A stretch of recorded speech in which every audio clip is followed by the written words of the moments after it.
C64 retro gaming goodness. Hey, Bastish B here for 64K and welcome to another episode of New Retro. So if you've never seen this show before, I take a look at a newly released game on an old classic system, and then we have a look at the game that might have inspired it, the inspiration game. And today's games are...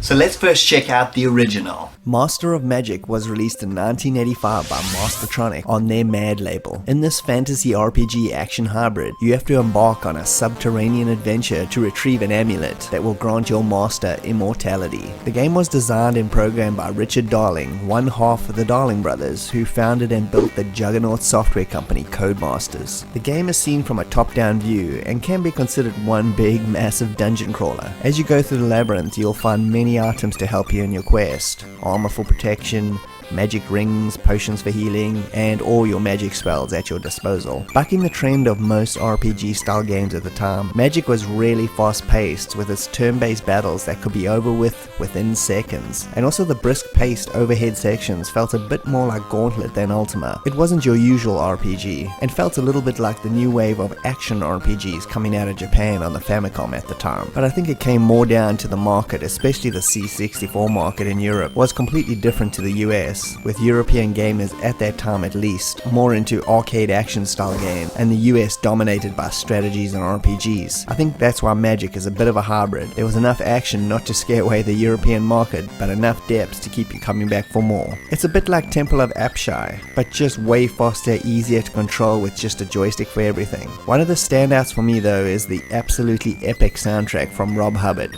which is just brilliant and makes this game way better for it, and considering it was released as a budget game makes it even more impressive. Zap64 issue number 12 gave the game a whopping 88% overall. With its fast-paced turn-based combat and overall ease to get into, you can see why so many people still love this game. My advice if you're playing it for the first time, find a weapon quickly or else this will be the shortest RPG you ever play.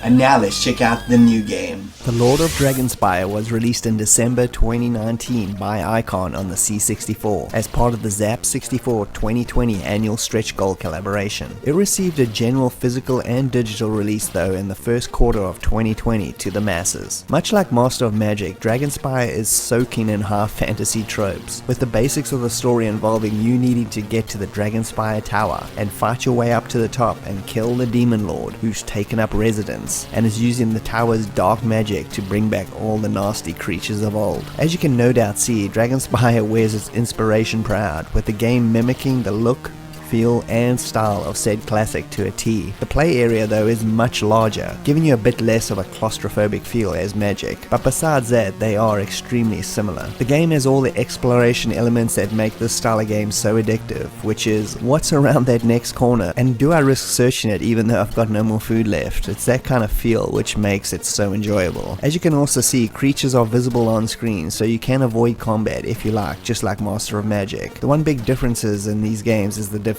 with Dragonspire being pretty tough initially. Until you level up a bit, you can down almost any encounter and healing food is pretty scarce, so getting into the game does require skill but also a large dose of luck, especially in the early beginnings. Besides this grup though, it's well made with some nice graphics and a truly epic Sid soundtrack that's more than 10 minutes long by the great Jason Page. That is a fitting fantasy tribute to Hubbard's classic. We also got Stuart Collier on coding duties, as well as Trevor Story on game design and art. These guys have all been involved in one way or another with some of the best software released on the C64 over the last 10 years. And unlike Magic, this one is much bigger, with a lot of change-ups in the settings. Also, as with a bunch of Icon's recent releases, you also get a cool music demo as well. That's a fun way to listen to the soundtrack uninterrupted. Like I mentioned earlier, the game is available in digital and physical form from Mastertronic software on the C64, and I'll leave a link in the description to the game. Overall, it's really enjoyable, which like Master combines light RPG elements and turn-based action into a satisfying fantasy exploration game that's definitely worth your time.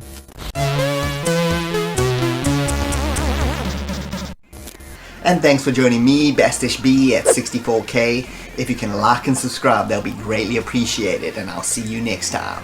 Cheers.